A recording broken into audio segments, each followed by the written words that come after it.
12 बरस कुकुर जिए, 13 बरस सियार और 16 बरस से अधिक 18 बरस से अधिक छत्री जिए तो जीवन है धिक्कार। तो मायावती किस मुंह से कहती हैं कि हम जब जब गठबंधन करते हैं हमारा नुकसान होता है। 2022 के चुनाव में वह भारतीय जनता पार्टी के बी टीम के रूप में वोटों के बिखराव के लिए काम किया। मान्यवर कांशीराम कभी सदन का मुंह नहीं देख पाते, लोकसभा का।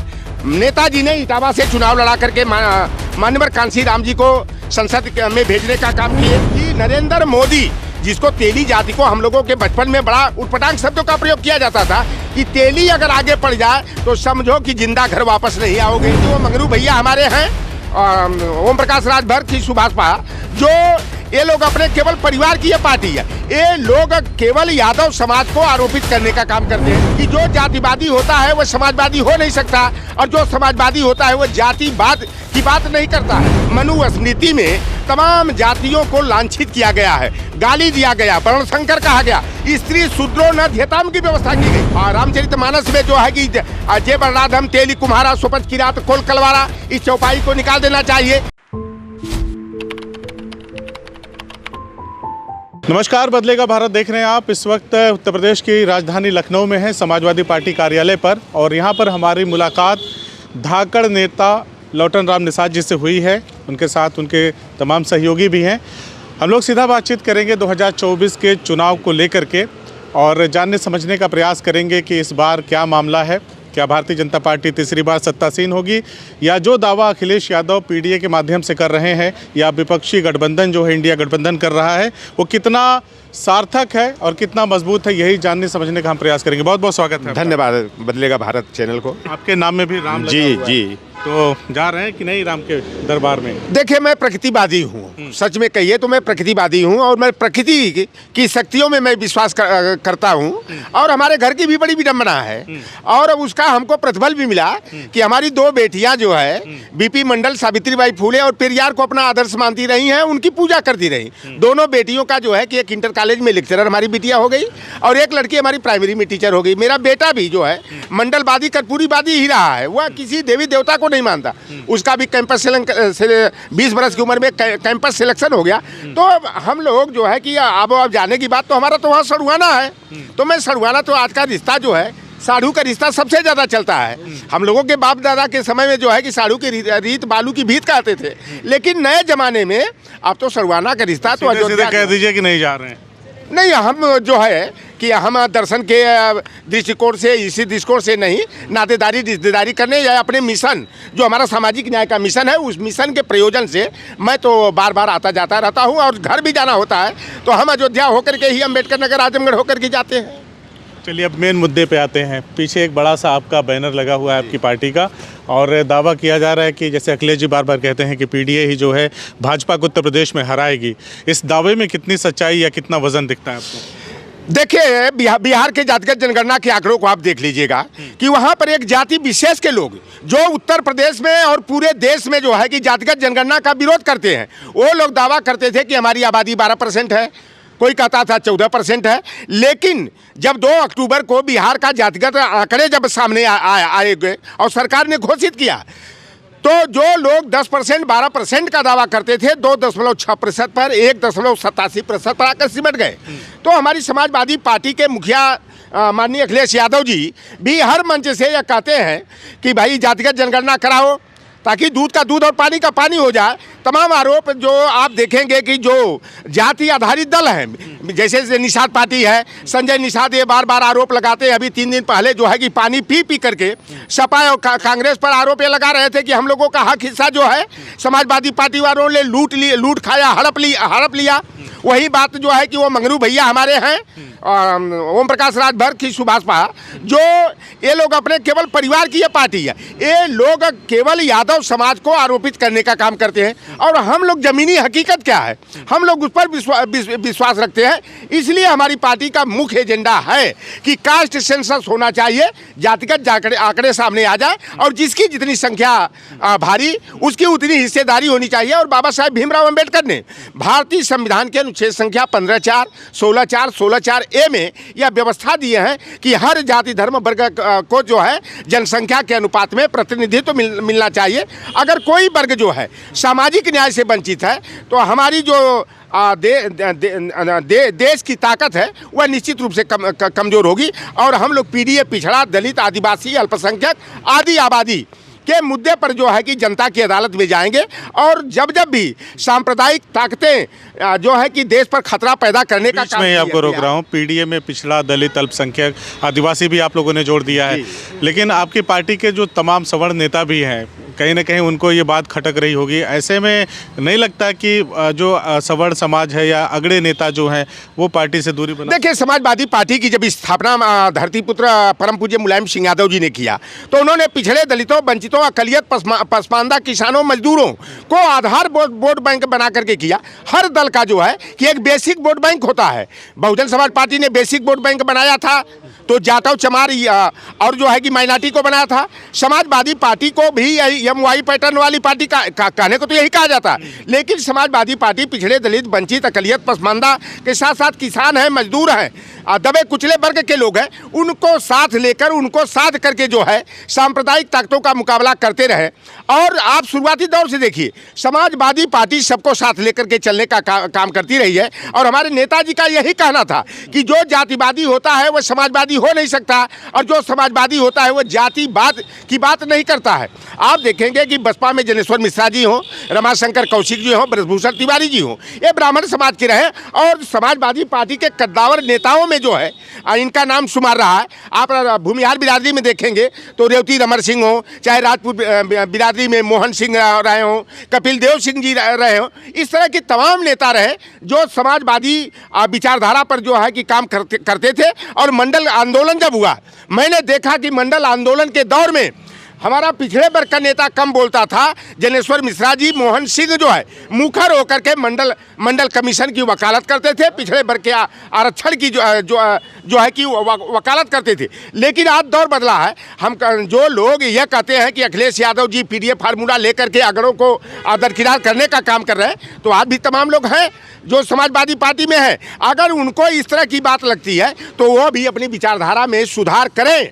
और जहाँ पर पिछड़े, दलित, वंचित समाज के साथ उनका अधिकार हनन होता है, अत्याचार और अन्याय होता है, पुलिसिया जोर जुल्म होता है, तो बड़े भाई के रूप में अगर वह मुखर होकर के वंचित तबके को बल प्रदान करने का काम करते हैं, तभी माना जाएगा कि वह समाजवादी विचारधारा के हैं। अन्यथा समाजवादी पार्टी का चोला ओढ़ करके वह जाति बात को बढ़ावा देने का काम करते हैं, तो ऐसे लोग जो है समाजवादी पार्टी के नीतियों से आबद्ध नहीं है। निज स्वार्थ में जो है सपा के वोट बैंक से जो है अपने को ताकतवर बनाने का काम करते हैं। मैं इसलिए कह रहा था, जैसे समाजवादी पार्टी के नेता हैं स्वामी प्रसाद मौर्य जी अक्सर हिंदू धर्म पे टीका टिप्पणी करते रहते हैं, तो पार्टी के अंदर भी आपके बहुत सारे ऐसे नेता हैं जो उन पर टीका टिप्पणी करते रहते हैं कि इनको रोका नहीं गया तो नुकसान होगा, तमाम चीज़ें होती हैं। इस पर आपका क्या कहना? आप कभी जमीनी सच्चाई को जान लीजिएगा कि स्वामी प्रसाद मौर्य से के बोलने से वोट बढ़ता है, लेकिन कुछ लोग जो तुच्छ जातिवादी हैं वह कहते हैं कि स्वामी प्रसाद मौर्य के बोलने से जो है कि समाजवादी पार्टी का बड़ा नुकसान हो जाएगा,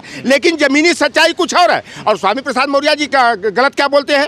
कहने को हमको कहा जाता है कि हिंदू हम हैं, तो क्या हिंदू धर्म में, हम इस्लाम धर्म में देखते हैं जब नमाज अदा होना होता है तो चाहे कुजरा, कसाई, फकीर, जुलाहा, गद्दी, घोसी हो, मनिहार हो, नट हो, अगर वह आगे की लाइन में है तो कोई वहाँ पर शेख सैयद, अरशद पठान, मुगल आता है, वह पीछे की लाइन में हो जाता है। क्योंकि अगर जिस धर्म में समता, समानता, बंधुत्व, भाईचारा नहीं है, वह धर्म कैसा है? स्वामी प्रसाद मौर्य जी वही कहते जो हिंदू धर्म में दुर्व्यवस्था है। अभी तो देखे होंगे कि चपत लगाने वाले चंपत राय ने क्या कहा था कि नरेंद्र मोदी, जिसको तेली जाति को हम लोगों के बचपन में बड़ा उटपटांग शब्दों का प्रयोग किया जाता था कि तेली अगर आगे पड़ जाए तो समझो कि जिंदा घर वापस नहीं आओगे, इस तरह की अपशगुन की बातें करते थे। आज देश के प्रधानमंत्री नरेंद्र मोदी जी हैं और चपत लगाने वाले चंपत राय यह कहते हैं कि विष्णु के ही 11वें अवतार है। तो मैं तो ये मांग करता हूँ भैया, स्वामी प्रसाद मौर्य तो यही कहते जो जिसको आप धर्मशास्त्र कहते हो, रामचरितमानस में जो है कि जे बलराधम तेली कुम्हारा सुपच किरात कोल कलवारा, इस चौपाई को निकाल देना चाहिए। आभीर यवन किरात खलू स्वपजात यति अघरूप जे।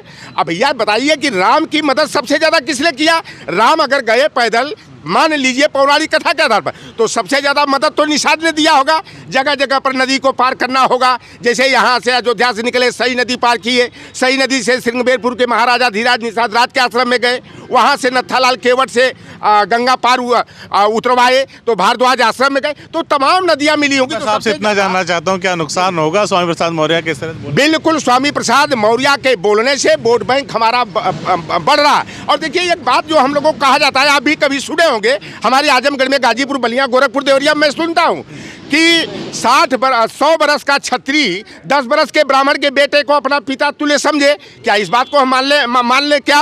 और 12 बरस कुकुर जिए, 13 बरस सियार और 16 बरस से अधिक 18 बरस से अधिक छत्री जिए तो जीवन है धिक्कार। तो भैया क्या यही बलि का बकरा केवल इन्हीं को बनाना है क्या?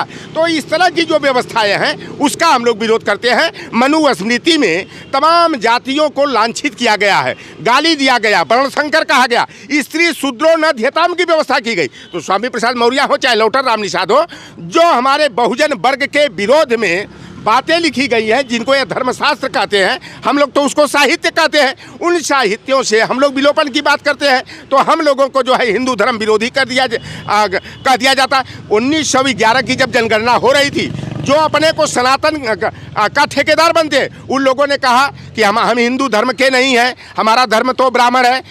फिर जब जजिया कर मुगलों ने लगाया, लौटते हैं वर्तमान राजनीति पे, क्योंकि मैं बहुत पीछे नहीं जाना चाह रहा हूँ। ये बताइए, अभी हाल ही में मायावती जी के जन्मदिन पर, 68वें जन्मदिन पे उन्होंने कहा कि हम अकेले चुनाव लड़ेंगे। अच्छी बात है, लड़ें, वो उनका अपना व्यक्तिगत फैसला है, लड़ना भी चाहिए। अपनी पॉलिटिकल पार्टी 4 बार उत्तर प्रदेश की मुख्यमंत्री रहे, लेकिन उन्होंने कह दिया कि जब भी हम गठबंधन करते हैं तो हमारा नुकसान हो जाता है।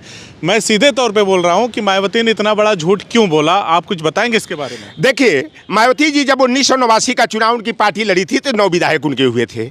1993 में जब राम लहर चल रही थी, उस समय सपा बसपा का गठबंधन हुआ और बहुजन समाज पार्टी 9 से बढ़कर के संसद सीटों पर गई। यहाँ पर भी लाभ हुआ। मान्यवर कांशीराम कभी सदन का मुंह नहीं देख पाते, लोकसभा का। नेताजी ने इटावा से चुनाव लड़ा करके जाट को जमात में बदलने का आंदोलन चलाने वाले बहुजन चिंतक मान्यवर कांशीराम जी को संसद में भेजने का काम किए। आप देख लीजिए कि 2014 के चुनाव में मायावती 0 बटा सन्नाटा थी और सपा बसपा का गठबंधन 2019 के लोकसभा चुनाव में हुआ, वह 0 से 10 पर पहुंची। लेकिन 14 में हमारी 5 सीटें थी, 5 पर हम अटक के रह गए।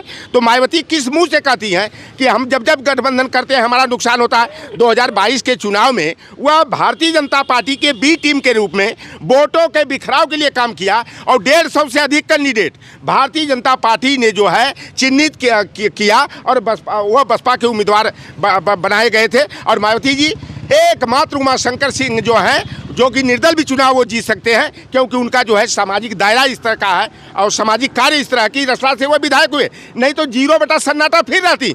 मायावती जी इस समय जो है भारतीय जनता पार्टी के ईडी से, सीबीआई से और आईटी की रेड से डरी हुई है। और भारतीय जनता पार्टी जो उन्हें जो है रट्टू तोता की तरह जो पढ़ाती है, वही जो है कि बोलने का काम करती है। हमारे नेता अभी तक 2019 का चुनाव परिणाम जब आया, आप देखे होंगे, पहली प्रेस कॉन्फ्रेंस करके अखिलेश यादव जी को समाजवादी पार्टी पर आरोप लगाने का काम बहन मायावती जी ने किया।